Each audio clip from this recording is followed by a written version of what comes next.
바로 이어서 우리 교재 124페이지입니다.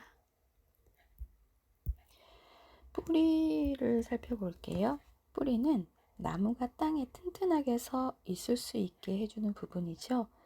그려진 뿌리는 피검자와 현실과의 관계를 나타내며 피검자가 현실을 지배하는 자신의 능력을 어떻게 인지하고 있는지와 관련이 있습니다. 따라서 솜터처럼 길고 큰 뿌리를 강조하여 음영을 표현했다면 피검자가 자신과 현실 접촉에 대해 과도하게 마음을 쓰며 현실 접촉의 상실을 두려워하는 과도한 보상 심리를 반영한다고 볼 수 있습니다. 칼코리 모양의 뿌리를 강조한 경우는 외부 환경에 대한 공격적 태도와 관련이 있다고 볼 수 있습니다. 말라 죽었다고 표현한 경우는 초기 애착 또는 상실 경험과 관련된 우울 감정이 시사된다고 볼 수 있습니다. 밑둥의 뿌리가 지면의 선에 연속된 그림은 사물을 객관적으로 다루지 못하고 자아의식의 결함을 느끼는 피검자에게서 주로 나타나기도 하죠. 나무에 있는 사람은 간혹 이제 나무 그림에서 가지에 앉아 있는 사람을 그리는 경우가 있는데, 이것의 의미는 피검자가 생활을 잘 해 나가려고 하는 노력은 하나 이제 집과 관련된 기대나 문제로부터 거리를 두고 있는 경우가 있습니다. 그네를 타고 있는 사람이 표현된 것은 인간에 대한 긴장감과 고립의 의미일 수 있다는 것이지요. 지면의 선을 한번 살펴볼게요. 나무 그림에서 지면의 선 표현은 많이 나타나는 것으로서 지면의 선을 과도하게 강조한 경우인데요. 불안과 강한 의존 욕구를 반영한다고 볼 수 있습니다.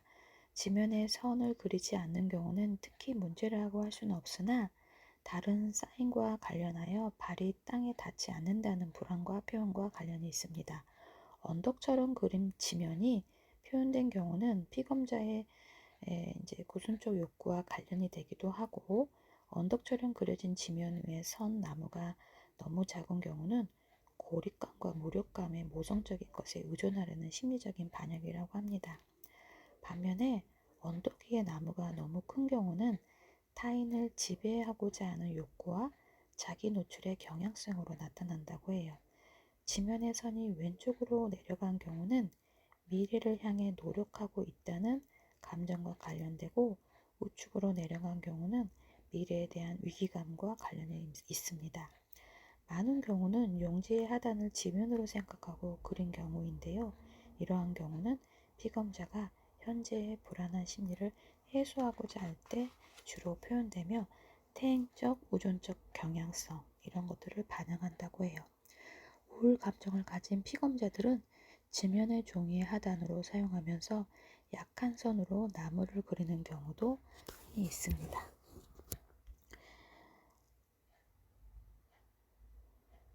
잎꽃 열매를 그린 나무를 살펴보겠습니다. 나무의 잎은 나무 그림의 마지막에 많이 그려놓는 부분이죠. 피검자의 의견과 장식, 활력을 상징하고, 수간에 잎을 그린 경우는 인정받고 싶은 욕구와 관련되며 자신의 의견을 꾸미고 싶다는 욕구를 시사합니다. 강박 성향이 있는 피검자는 잎을 주의 깊게 그리거나 큰 잎을 그리기도 하는데요. 또한 무력감을 안고 있으면서도 표면적으로 적응해가고 있는 피검자는 가지에 비해 지나치게 큰 잎을 그려내기도 합니다. 잎이 떨어지고 있는 나무 그림은 감수성이 강하고 자기 존재를 과시하려는 경향이 있거나 외부 압력에 의해 통제력을 상실하고 있는 상황에 관련이 있습니다. 간혹 나무에 꽃을 그린 경우도 있는데, 이러한 것은 피검자는 체면을 중시하고 거칠애를 잘하라는 것뿐만 아니라 통찰력이 없거나 자기를 과장되게 드러내는 성향을 반영하는 것입니다. 과일이나 열매가 있는 나무는 아동 그림에서 흔히 나타나는 표현 양식인데요. 강한 의존 욕구와 지속성의 결의를 의미합니다. 성인의 그림에서 열매가 있는 나무 그림은 묘하게 고착, 미성숙 또는 자기 능력을 과시하려는 피검자에게 흔히 나타납니다. 열매가 떨어지고 있는 그림은 자기가 거부되고 있다는 감정과 무엇인가 체념하고 포기해버리는 그런 감정을 의미한다고 해요. 해, 달, 바람, 자연과의 관계. 일반적으로 부성 이제 상의 권위를 나타내고 피검자가 권위상과의 관계를 강하게 의식하고 있음을 반영합니다. 태양이 강조되었다면 정신적 발달의 미성숙과 관련된 의미로 볼 수 있는데, 나무와 태양 사이의 구름의 표현은 그 환경과 의미 있는 어떤 사람 사이의 불만족감을 가지고 있음을 시사합니다. 태양에 닿을 듯 그려진 나무 가지는 애정의 욕구가 채워지지 않으므로 권위상에 대한 인정과 강한 애정 표현을 반영한다고 볼 수 있습니다. 낮은 곳에 있는 태양에 굴복하고 있는 것은 이제 인상으로 그려진 나무 그림은 부모의 권위에 두려움을 가지고 있는 사람에게서 흔히 표현되는 상징이라고 해요. 나무가 바람과 비 등 외부의 힘에 흔들리는 형태의 그림은 피검자가 환경으로부터 압력을 느끼고 있다는 의미와 관련이 있는데, 만약 바람이 나무 위로 불고 있다면 현재 피검자의 심리 상태가 현실적으로부터 도피하고자 하는 심리를 반영하고 있다고 볼 수 있습니다. 바람이 지면으로 불고 있는 것은 공상에서 벗어나 현실로 돌아오려는 강박적인 경향성을 볼 수 있습니다. 여러 가지 풍경 속에 나무를 그린 것은 공상력이 높고 풍부한 감정을 가진 피검자라는 것을 실시할 수 있으나, 현실 검증력이 결여된 직관적으로 사고하는 사람일 가능성도 높다는 거죠. 특수한 나무는 나무의 새집, 새, 다람쥐, 뱀, 매미 등 곤충, 도롱이, 벌레 등과 같은 작은 동물들을 그린 경우인데요. 아동에게서 자주 나타날 수 있는 주제이나 성인의 나무 그림에서 이와 같은 표현 양식이 강조되었다면 그 사람의 미성숙과 관련이 있다고 볼 수 있습니다. 이때 피검자는 나무에 자신을 동일시한다기보다는 새집이나 작은 동물에 자신을 동일시하는 그런 부분이고요. 충분한 검토가 필요하다고 해요. 둥지 안에 있는 새는 보호받기 원하는 우선적 욕구를 반영하며, 둥지 밖에 있는 새는 자유에 대한 갈망과 관련이 있습니다. 열쇠 구멍 같은 나무는 반항계 아동에게 자주 보이는 표현으로 성격이 경직되고 강한 적의를 갖고 있거나 폭발적인 행동을 하거나 반항적인 피검자에게서 보일 수 있는 상징입니다. 난금 모양의 나무는 정신적으로 혼란을 의미할 수 있고 흔히 저학년의 아동에게 나타나기도 하고, 또 성인의 그림에서 성적 부조건의 반영이기도 합니다. 나무 그림에 받침을 그리거나 이제 화분목, 분재를 그린 경우는 자주성의 결여라고 합니다. 여러분한테도 이런 부분들을 들려드리면서 나도 되게 민감하다고 생각했던 부분들이 있는데, 이쪽 분야에서는 또 이렇게 더 디테일하고 세심하게 어떤 결핍이라든지 결여된 부분들을 되게 민감하게 살펴내고 있구나라는 것을 또 볼 수 있네요. 엿볼 수 있네요. 불안감, 안전을 통해서 지지와 보호에 대한 기대를 반영할 수 있습니다. 나무의 크기와 기울기를 보면 큰 나무는 자기 확대의 욕구를 보이며 공상보다는 현실적인 활동에 만족을 얻으려는 것의 반영일 수 있습니다. 너무 커서 용지 밖으로 나가거나 절단된 느낌이라면 통찰력이 부족한 사람일 수도 있고, 생활 공간에서부터 일탈되고 싶어서 회피하고 있고 적대적 관계에 있다고 볼 수 있습니다.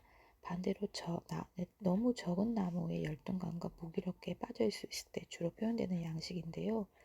좌측으로 기울어진 나무는 자기 방어가 강하고 내향적이고 강한 자기의 감정의 억제, 미래에 대한 두려움, 과거의 집착, 게으르고 타성적인 성향과 관련이 있다고 할 수 있습니다.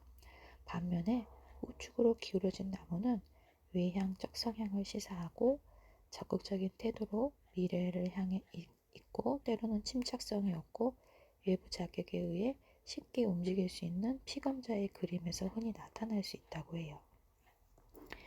인물화 검사의 해석을 한번 살펴볼까요? 아동의 경우 무엇인가를 그리도록 하면 대개는 사람 그림을 그리고 자기 이미지를 먼저 떠올립니다. 이러한 측면은 인물화를 그리라는 것이 하나의 제약으로 느껴지지만 사실은 제약을 받지 않은 주제라는 것이지요. 또한 그림에 대한 기교상의 우열이 있으므로 균열상의 문제들이 있을 수 있지만 일반적으로 개인은 그림을 그릴 때 자기가 볼 수 있는 점, 알고 있는 점을 그립니다. 인물화는 자아 또는 몸의 표현이라고 했는데 인물의 각 부분에 따라서 자아 이미지의 양상이 달라지고 각 부분의 균형 상태나 표현, 모습, 연령, 복장에서도 개인의 마음 상태를 추리해 나갈 수 있다고 해요. 인물화의 장점은 연령, 지능의 정도, 미술 소질과 무관하게 누구에게나 사용 가능하다는 점입니다. 그림이라는 작업 자체는 그림을 그리는 사람이 속이려 하지 않고 속이려 해도 속이기가 어려운 게 장점이라고 합니다. 그래서 이제 다양한 개별화된 표현과 역동적 형태의 표현이 허용되므로 투자 검사로서의 가능성을 충분히 가지고 있고 환상에 사로잡혀 있는 개인에게 그 환상을 풀어주는 안전한 기회가 되기도 하여서 치료적인 효과를 가져오기도 합니다. 처음에 그리는 일반적으로 인물화를 그릴 때 자신과 동일한 인물을 먼저 그리고 이성상을 먼저 그리는 경우가 이성에 대한 성적 관심이 강하거나 의미 있는 사람으로서 심리적으로 밀착된 경우 성 정체성의 문제 등으로 나타내기도 합니다. 인물화는 이제 피검자의 자존감과 활동성을 의미합니다. 성별에 무관하게 50% 이상이 남성상과 여성상을 비슷한 크기로 그려내고 나머지는 남성상을 더 크게 그리는 경향이 있습니다. 남녀의 인물상이 지나치게 크거나 작은 경우는 성 역할에 혼돈이 있을 수 있습니다. 여성상이 현저하게 큰 경우는 남성 지배력이 관련이 있고 어머니의 역할이 가정에서 중심적일 경우도 있습니다. 이성상을 더 크게 그린 경우는 성 정체성에 대한 불안과 이상화, 열등감과 자기 대상에 대한 부정을 반영할 수도 있고 동성상을 더 크게 그린 경우는 자기 대상에 대한 우월감과 성 정체성의 확신감에 대한 불안의 보상 심리를 반영할 수 있습니다. 만화 또는 추상적인 인물은 아동, 청소년 그림에서 만화 인물이나 추상적 인물화가 자주 등장하는 것을 볼 수 있습니다. 그림 형태는 검사에 대한 방어일 수도 있고 인간관계가 부적절한 경우 또 그에 대한 불안을 반영하기도 합니다. 주제는 인물의 주제인데요. 피검자와 같은 연령이나 환경에 표현되는 것이 일반적입니다. 특히 다른 상징성이나 병리적인 인상을 주는 것에 대해서 특별히 관심을 갖고 질문을 해야 합니다. 일반적인 주제는 아니지만 일반화되지 않았다고 해서 모두가 병리적인 것이라고 볼 수 없다는 거예요. 예를 들어서 성인이 아동화를 그렸다고 해서 무조건 퇴행이나 고착 현상으로 해석되는 것은 아니라고 합니다. 아동화를 그린 피검자가 유치원 교사이거나 아이에 대한 관심이 많은 사람일 경우도 있기 때문이죠.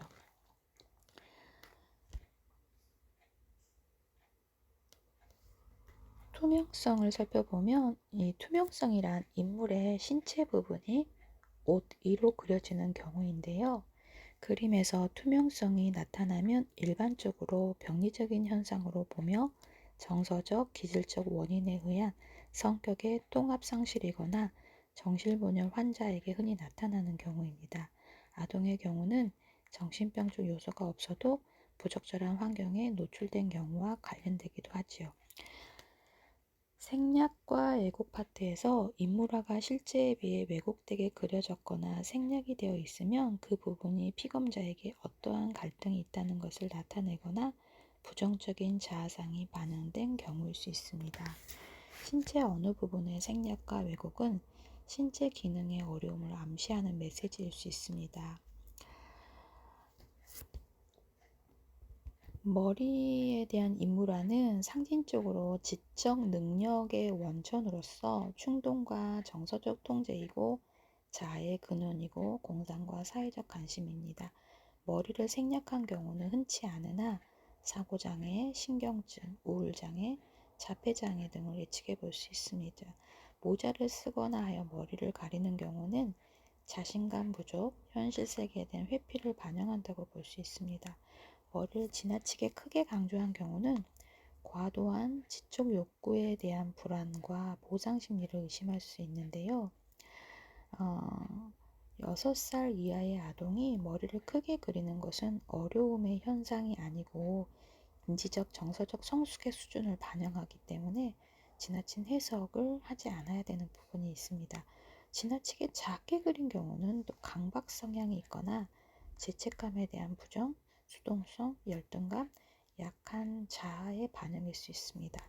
머리의 윤곽선을 강조하는 경우 강박관념, 공상 등을 암시하며 인물화의 가장 마지막에 머리가 그려진 경우는 대인관계의 장애를 예측합니다. 머리카락이 없는 경우는 거세 공포, 성 역할에 대한 갈등, 분열 성향을 추측해 볼 수 있고, 머리를 일반적인 형태가 아닌 도형처럼 그리는 경우는 사고 장애를 검토해 보아야 한다고 해요. 얼굴은 신체 중에서 가장 두드러진 타인과의 소통 중심으로서의 얼굴인데요. 피검자가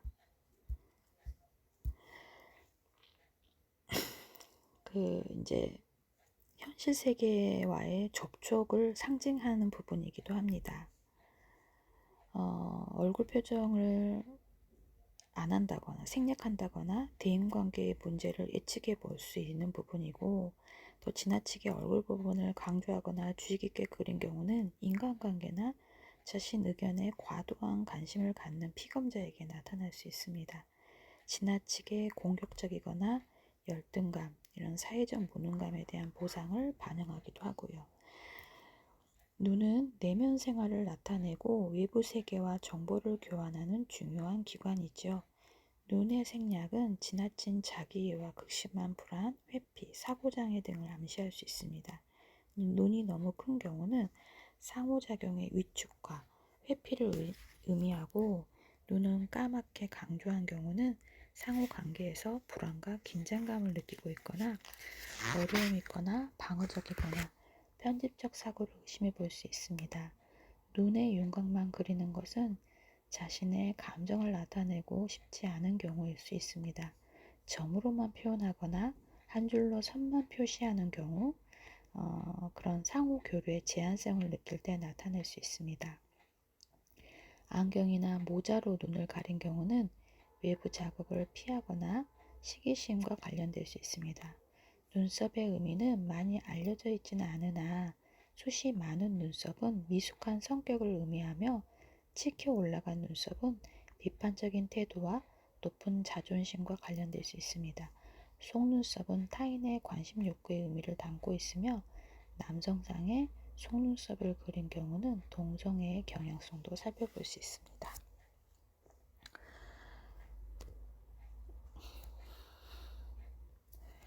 코는 남근의 상징으로 해석되나 후각이라는 통로를 통해 외부 세계를 받아들인다는 의미로 상징하는데요. 코의 생략은 사회적 상황에서 위축감과 회피적인 성향을 나타내기도 합니다. 코를 지나치게 크게 강조한 경우는 성적 열등감과 거세 불안, 약한 성에 대한 보상을 의미하는 표현이고, 콧구멍의 강조는 대인관계의 미숙함과 공격 성향을 나타내기도 합니다. 반대로 너무 작은 코는 외모와 관련하여 낮은 자신감, 관계의 수동성 또는 위축감을 의미합니다. 단축구멍 또는 삼각형의 코는 미성숙과 퇴행, 불안을 예측해보는 부분입니다. 입, 입술, 치아, 이. 그래서 입은 음식물을 받아들이고 세상과 의사소통하는 기관인데요. 수동성과 적극성, 공격성 또는 성적인 것의 상징을 의미합니다. 그 사람의 가치관과 존재감을 상징을 함축하고 있습니다. 그러므로 입의 생략은 애착관계에서 심한 좌절감과 갈등, 결핍을 시사하고, 너무 큰 입은 구순적 공격 충동, 불안에 대한 보상 심리를 나타내기도 합니다. 턱은 힘과 결단력의 상징을 나타내는데요. 턱의 생략은 대인관계 수동성과 자신감의 무력감, 책임감에 대한 두려움을 시사합니다. 반면에 턱의 강조는 지배욕과 공격 성향을 예측해 볼 수 있습니다.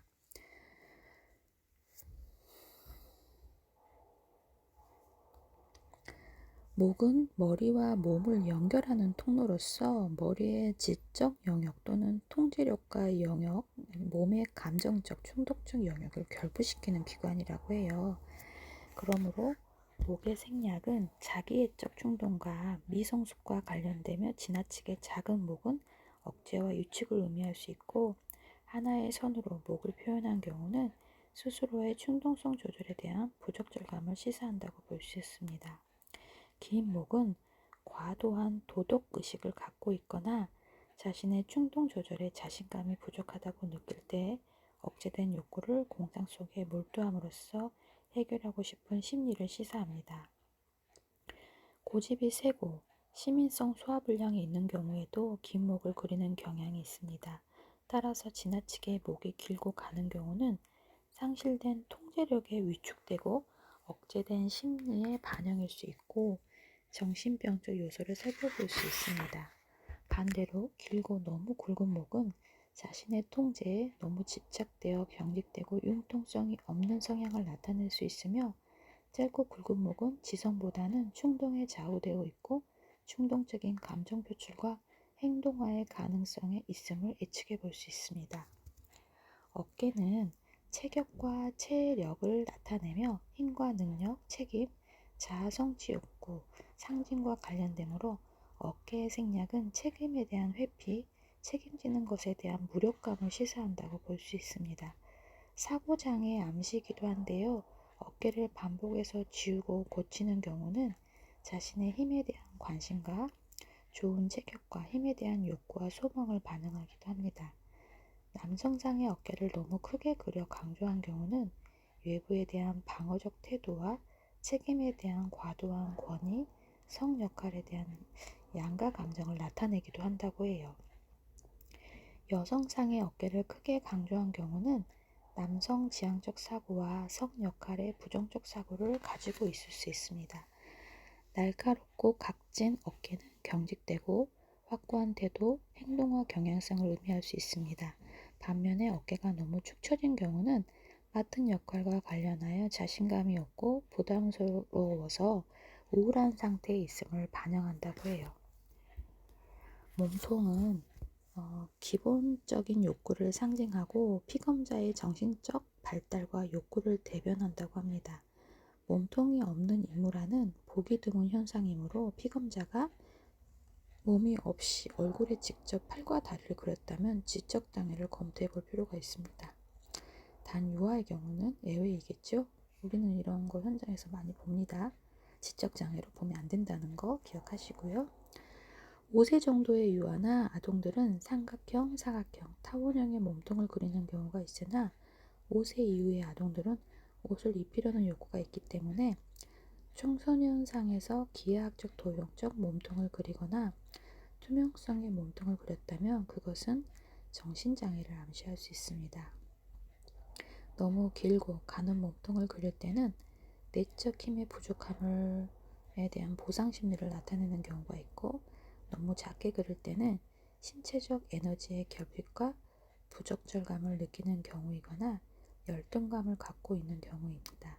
지나치게 짧고 굵은 몸통은 화 조절이 어렵거나 행동화의 가능성에 대한 부분을 의미한다고 해요.